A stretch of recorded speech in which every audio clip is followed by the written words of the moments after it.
yang harus dilakukan? Nah, untuk ini saya serahkan kembali kepada orang Papua, karena bukan saya yang menentukan.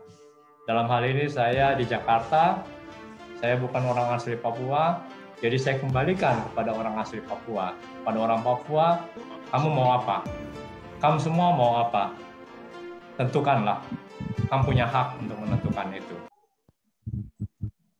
Halo Pak Novel. Halo. Suaranya belum terdengar.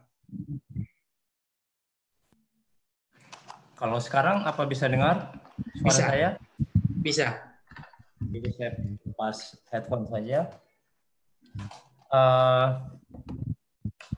Saya ada share screen, apakah bisa diterima? Bisa. Sudah kelihatan kah? Sudah. Baik. Oke, terima kasih. Hormat untuk Bapak-Bapak semua yang sudah menyampaikan pendapat dari awal tadi. Untuk mempersingkat waktu, saya akan langsung saja diskusi mengenai 20 tahun implementasi Otsus di Papua. Undang-Undang Nomor 21 Tahun 2001 tentang Otonomi Khusus Papua merupakan output dari proses politik dan birokratik yang ditetapkan secara otonom dan bersifat otoritatif dari proses politik yang kebijakannya itu dipaksakan dari pusat, dari Jakarta, yang pelaksanaannya dipaksakan kepada masyarakat Papua dengan segala konsekuensinya.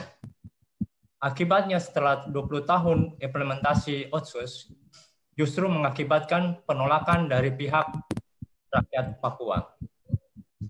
Kebijakan otonomi khusus Papua yang semula disepakati sebagai jalan tengah atau win-win solution untuk tuntutan rakyat Papua yang meminta merdeka, dalam implementasinya justru menemui persoalan.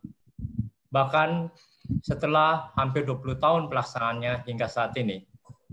Terutama konflik di Papua, persoalan di Papua, pelanggaran HAM di Papua, dan ada banyak persoalan lainnya baik di bidang politik, hukum, sosial, budaya, agama, ekonomi, terutama masih terus terjadi. Beberapa faktor pemicu atau persoalan Otsus di Papua antara lain, yang pertama, rakyat Papua yang semula menuntut kemerdekaan Papua itu menolak Otsus Papua.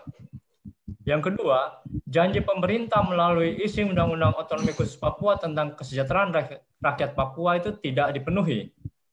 Yang ketiga, pendekatan penanganan konflik yang masih menggunakan tindakan represif dan kekerasan oleh institusi TNI dan Polri, sehingga bentrokan fisik seringkali terjadi dan pelanggaran HAM terjadi tidak bisa dihindarkan.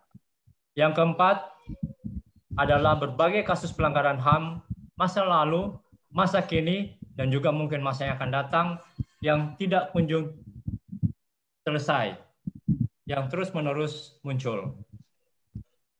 Penilaian kegagalan dari implementasi Otsus Papua itu bukan tanpa alasan, melainkan memiliki data dan kenyataan di lapangan yang menunjukkan bahwa pelaksanaan otonomi khusus tidak berjalan sesuai harapan, juga tidak memberikan perubahan sebagaimana yang diharapkan.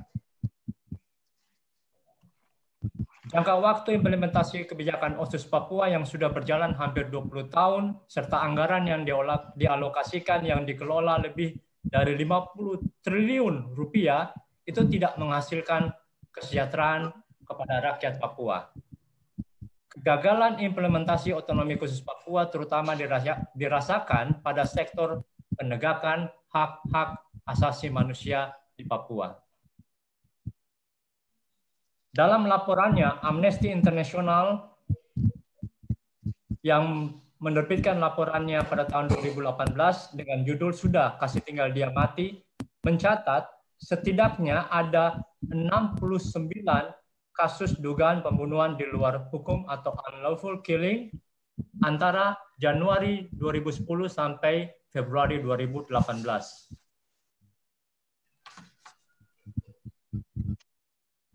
Dari berbagai kasus ini telah mengakibatkan lebih dari 95 orang tewas. Dan kita lihat bahwa para pelaku adalah aparat penegak hukum. Baik itu dari TNI, dari Polri, bahkan juga gabungan TNI dan Polri, dan juga Satpol PP, yang seharusnya adalah aparat di bawah pemerintah daerah, tapi juga menjadi pelaku kekerasan atau pelanggaran hukum. Dalam hal ini, pelanggaran HAM, yaitu unlawful killing atau pembunuhan di luar hukum. Itu hanya dari rentang tahun 2010 sampai 2018 yang berhasil dikumpulkan oleh Amnesty International Indonesia. Dalam 34 kasus tersebut, dalam 95 kasus tersebut, 34 kasus tadi saya katakan dilakukan oleh kepolisian, 23 kasus pelakunya dari militer, kemudian ada 1 kasus yang dilakukan oleh Satpol PP. Selain itu, Amnesty International Indonesia juga mencatat beberapa pelanggaran HAM lainnya yang terjadi di Papua sejak otonomi khusus diberlakukan tahun 2001.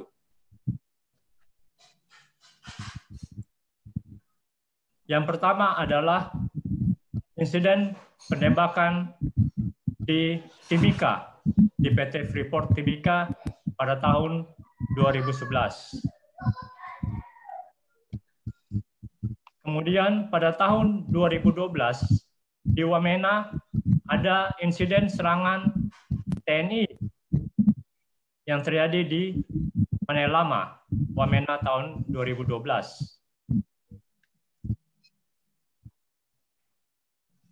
Amnesty International juga mencatat kasus penembakan yang mengakibatkan terbunuhnya Mako Tabuni di Abelpura dan Hubertus Mabel di Wamena pada tahun 2012.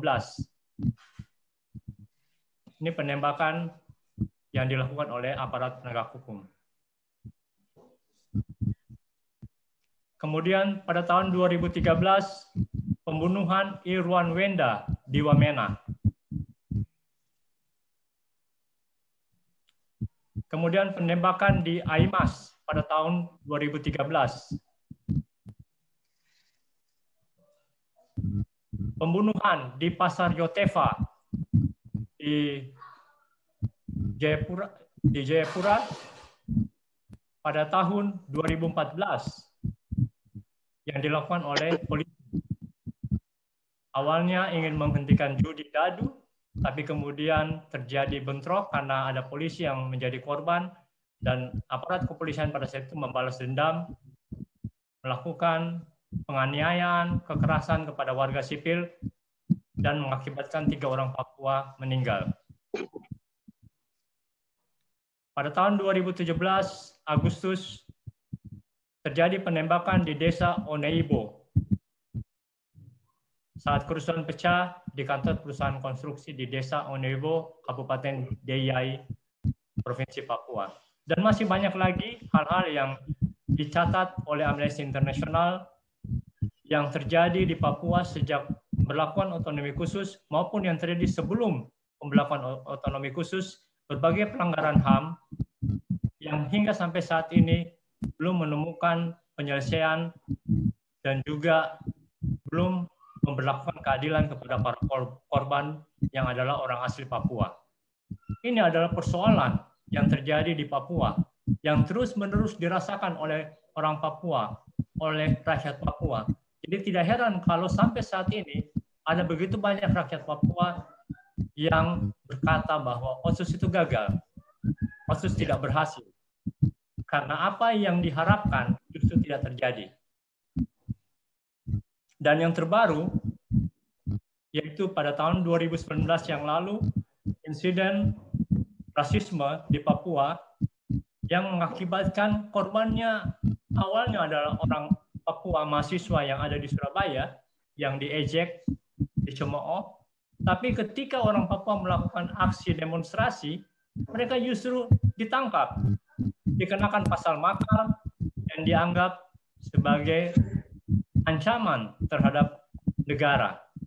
Ini sangat tidak masuk akal dan menurut Amnesty International ini adalah pelanggaran hak asasi manusia, khususnya kebebasan berekspresi dan berkumpul secara damai. Kita tahu bahwa sejak tahun 2019 sampai 2020 ada begitu banyak penangkapan terhadap orang Papua yang melakukan ekspresi atau aksi demo damai, antara lain di Jakarta yang kita kenal dengan Jakarta Six, kemudian di Jayapura, yang kemudian mereka diadili di Balikpapan baru-baru ini, yang juga dikenal sebagai Balikpapan 7. Kemudian masih ada 23 tahanan.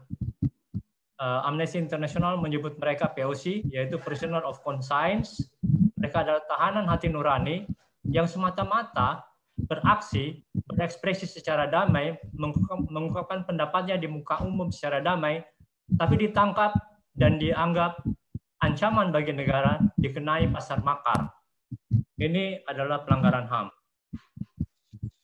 Saat ini masih ada 23 POC di Fak-Fak yang dalam proses peradilan dan juga 11 POC di Sorong yang juga masih dalam proses peradilan. Nah, saya akan singkat saja bahwa otonomi khusus di Papua dinilai gagal oleh rakyat Papua karena berbagai persoalan tersebut. Karena itu tidak salah jika pada tahun 2005 para tokoh adat MRP berinisiatif untuk mengembalikan Otsus Papua tersebut kepada pemerintah. Tapi kita ingat bahwa pada saat itu Presiden SBY memberikan kebijakan-kebijakan, tapi toh tidak memberikan solusi yang baik. Dan hingga saat ini, implementasi Otsus di Papua pun masih mengalami persoalan dan permasalahan, khususnya dalam penyelesaian pelanggaran HAM di masa lalu, dan juga dalam hal-hal penegakan hukum di Papua. Demikian dari saya. Terima kasih atas perhatiannya.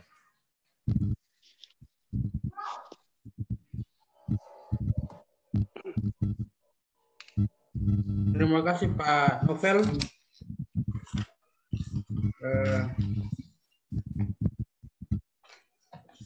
Dalam penyampaian Pak Novel sampaikan bahwa berbagai kasus pelanggaran HAM yang terjadi baik di era Otsus maupun sebelum Otsus itu belum pernah diselesaikan dengan baik dan tidak pernah memberikan keadilan kepada orang Papua, sehingga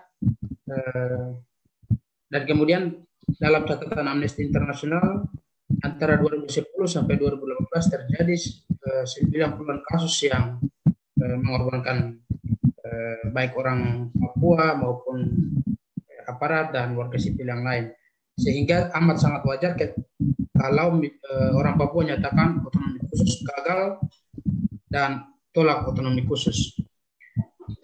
Terima kasih Pak Novel. Pertanyaan berikut adalah pertanyaan untuk Pak Novel. Pertanyaan dari Roni Sage. Pertanyaannya sudah sering Amnesty dan lembaga lainnya berbagai data pelanggaran HAM dan berbagai soal di Papua, dan seringkali juga memberikan saran kepada pemerintah di Jakarta, tetapi terkesan semacam cuek. Jadi kalau kondisinya seperti ini, langkah selanjutnya seperti apa? Ya, terima kasih. Bisa dengar ya suara saya? Bisa. Oke, jadi ada dua yang saya catat tentang partai lokal dan Komisi Kebenaran Rekonsiliasi. Kok di Aceh bisa, tapi kenapa di Papua tidak bisa? Yang pertama saya coba jawab dulu. Jadi kalau Komisi Kebenaran dan Rekonsiliasi serta partai lokal itu kan diatur dalam Undang-Undang Otsus dan kewenangannya ada pada pemerintah pusat. Nah, pemerintah daerah itu akan melakukan atau membentuk itu sesuai dengan kewenangan yang diberikan atau peraturan yang ditentukan oleh Presiden. Jadi kalau Presiden dalam hal ini Presiden Jokowi tidak mengeluarkan perpres atau peraturan turunan dari Otsus untuk membentuk Komisi Kebenaran dan Rekonsiliasi, maka itu tidak bisa dilakukan. Nah, kemudian yang kedua, mengenai data pelanggaran HAM, seperti yang disampaikan tadi, bahwa sudah banyak disampaikan oleh LSM, oleh berbagai organisasi kemanusiaan, baik di dalam maupun di luar negeri, dan juga oleh Amnesty International Indonesia, tapi tidak ada reaksi dari pemerintah Jakarta. Nah, apa yang harus dilakukan? Nah, untuk ini saya serahkan kembali kepada orang Papua, karena bukan saya yang menentukan. Dalam hal ini saya di Jakarta, saya bukan orang asli Papua, jadi saya kembalikan kepada orang asli Papua. Pada orang Papua, kamu mau apa? Kamu semua mau apa? Tentukanlah. Kamu punya hak untuk menentukan itu. Begitu, terima kasih. Terima kasih Pak Novel.